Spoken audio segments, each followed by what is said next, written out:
నెల్లూరు జిల్లా రాపూరు మండల పరిధిలోని ఓబులాయపల్లిలోని విద్యార్థులకు నాణ్యమైన భోజనం పెట్టడం లేదనే ఆరోపణలు వినిపిస్తున్నాయి. విద్యార్థులకు మెనూ ప్రకారం భోజనం పెట్టకపోగా కుళ్లిన కూరగాయలు, గుడ్లు పెడుతున్నట్లు విద్యార్థులు ఆవేదన వ్యక్తం చేస్తున్నారు. దీనిపై టీడీపీ నేత ఖాజా మొహిద్దీన్ హెడ్ మాస్టర్ను ప్రశ్నించగా నిర్లక్ష్యంగా సమాధానం చెప్పారు. హెడ్ మాస్టర్పై చర్యలు తీసుకోవాలని టీడీపీ నేత కోరుతున్నారు. ప్రాథమిక పాఠశాల ఉంది. దాంట్లో స్కూల్లో విద్యార్థులు బడికి పోయినప్పుడు వాళ్ళకి అన్నం సరిగా పెట్టట్లేదు. ఆ అన్నంలో నాణ్యత లేదు. సరిగా వాళ్ళకి నాణ్యతగా అన్నం పెట్టట్లేదు. ఏందని పిల్లకాయలు అట్లా భోజనం పారేస్తుంది.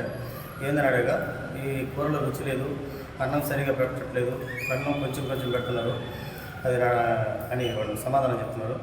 ఏం సార్ ఇది అని చెప్పి మేము పోయి హెడ్ మాస్టర్ అడిగితే, మేము ఇంతేనయ్యా, ఇంతే పెట్టేది, ఇష్టం ఉంటే తినమని లేకపోతే ప్రైవేట్ స్కూల్ కానీ వెళ్ళిపోమని చెప్పండి అని చెప్పి హెడ్ మాస్టర్ సార్ సమాధానం చెప్పడం జరుగుతుంది. గ్రామస్తులు మరియు పేరెంట్స్ వచ్చి ఇక్కడ ఎంఈఓకి కంప్లీట్ చేయడం జరిగింది. గతంలో ఒక 3 పర్యాలు 4 పర్యాలు కూడా వాళ్ళు కంప్లైంట్ ఇస్తే ఎంఈఓ గారు సరిగ్గా స్పందించకపోగా హెడ్ మాస్టర్ని వెనకేసుకొస్తున్నారు.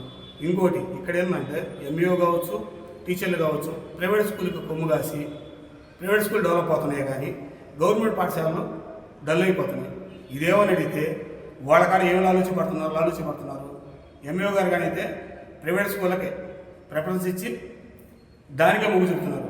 గవర్నమెంట్ స్కూల్లో నాణ్యత లేకుండా ఫుడ్ ఉన్నా దాని గురించి ఎన్క్వైరీ చేసి ఏదైనా చర్యలు తీసుకున్నామంటే తీసుకునే వచ్చినే లేదు. ఎవరైనా అడిగినా కానీ మీరు ఏం చేసుకోకండి, డిఓ కంప్లైంట్ ఇచ్చుకోండి, మాకేమవుద్ది, మమ్మల్ని ఏం చేయలేరు, ఇదే సమాధానం. ఎవరు అడిగినా కానీ ఎంఈఓ గారు సరైన సమాధానం ఇవ్వకపోగా మీరు ఎవరికైనా కంప్లైంట్ చేసుకోండి.